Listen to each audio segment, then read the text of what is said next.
Nagpahayag ng pagkabahala ang Pilipinas sa China kaugnay sa pananatili ng monster ship ng kanilang Coast Guard sa exclusive economic zone ng ating bansa. Ayon sa Department of Foreign Affairs, kasama ang monster ship sa mga binigyan diin nila sa Bilateral Consultation Mechanism o BCM sa Xiamen, China.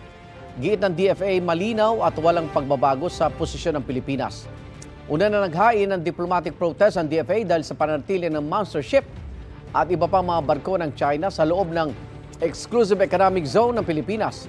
Ayon sa Philippine Coast Guard, patuloy na binabantayan ng BRP Gabriela Silang ang monster ship para mapanatiling 70 nautical miles ang distansya nito sa Zambales coastline.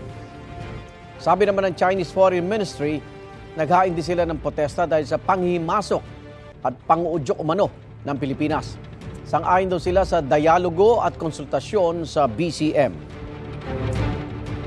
Igan, mauna ka sa mga balita, mag-subscribe na sa GMA Integrated News sa YouTube para sa iba't ibang ulat sa ating bansa.